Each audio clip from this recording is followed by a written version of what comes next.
Cadavre dans la Seine à Choisy-le-Roi, une deuxième enquête ouverte pour homicide. Une nouvelle piste criminelle est envisagée par le parquet de Créteil ce samedi après la découverte de lésions de violence sur un nouveau corps, parmi ceux des 4 hommes retrouvés mercredi dernier dans le fleuve. Une deuxième enquête pour homicide a été ouverte concernant un des 4 cadavres retrouvés mercredi dans la Seine à Choisy-le-Roi, Val-de-Marne. Cette décision a été prise après des examens plus poussés qui ont révélé des traces de violence sur un autre corps, indique ce samedi le parquet de Créteil.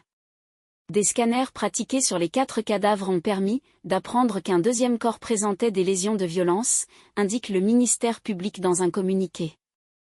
Mercredi, un corps flottant dans la Seine avait été repéré par un passant près du pont de Choisy, qui relie cette ville de banlieue à Créteil. En inspectant la zone, les sapeurs-pompiers et les forces de l'ordre avaient découvert 3 autres corps immergés. La découverte de 4 corps immergés dans la Seine dans un périmètre restreint pourrait s'expliquer par la configuration du fleuve à cet endroit, précise le parquet dans son communiqué. Le fleuve coule plus lentement à ce niveau, ce qui accroît les risques de noyade mais pourrait également expliquer que des corps noyés en amont soient charriés par le courant jusqu'à cette zone, estime une source proche du dossier qui n'exclut aucune hypothèse. Un premier corps identifié.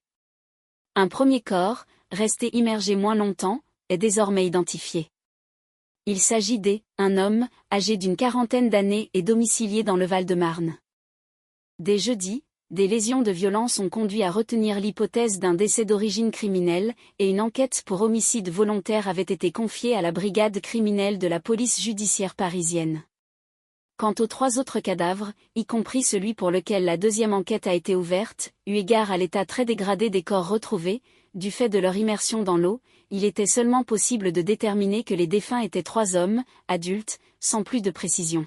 De nombreux examens techniques, notamment médico-légaux, et investigations sont en cours afin notamment d'établir l'identité des 3 défunts non identifiés, mais aussi les circonstances et la date de décès de l'ensemble des corps retrouvés, ajoute le ministère public.